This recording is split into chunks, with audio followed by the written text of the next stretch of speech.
A new prosecution got started today against the man convicted of assassinating Melissa and Mark Hortman and trying to kill Yvette, Hope, and Senator John Hoffman. Vance Boelter had a lot to say as he made his first court appearance on first-degree murder charges in Hennepin County. Fox 9's Corin Hoggard is live at the courthouse for us. Corin, it seems like a much different defendant than at the beginning of this case than at the end of the federal case.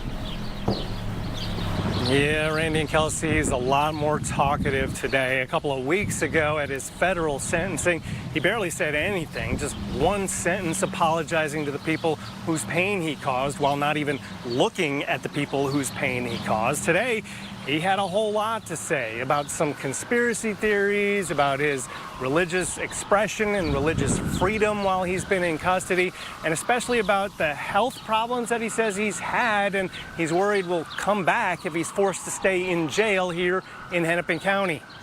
Corin and Alina Hortman walked into court Monday to face a nightmare that isn't ended yet for their family or for the Hoffmans. Not even 2 full weeks ago, a federal judge handed down 2 consecutive life sentences plus 40 years in prison to the man who killed Mark and Melissa Hortman in June 2025. The state's case against him got moving Monday, but it didn't get far. The assassin stood in a box as a judge assigned him a public defender who argued against the prosecution's request to keep his client in a Hennepin County jail while the case moves forward. The defendant said he lost 36 pounds in 49 days and got vertigo and bloody stools while in solitary confinement in Sherburne County, but his health got better when he moved to the general population.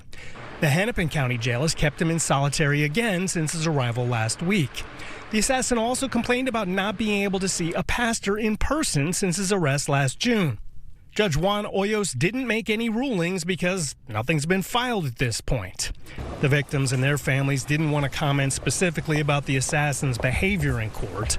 A civil attorney for the Hoffmans told me they support the case going forward even after a federal conviction because this is a chance for state prosecutors to vindicate the people of Minnesota and protect their lawmakers.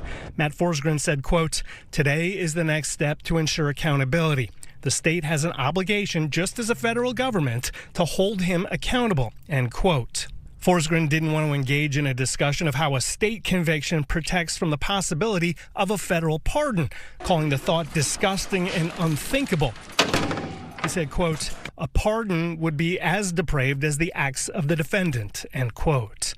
The maximum punishment in Minnesota would be life without parole. The defendant did not enter a plea today, and for now at least, he's going to stay here in the Hennepin County jail, although that could change before his next court hearing at the beginning of next month because defense attorneys and prosecutors are going to exchange written arguments with the judge who could rule before that September 2nd hearing. Live in Minneapolis, Corin Hoggard, Fox 9. All right, Corin, thank you.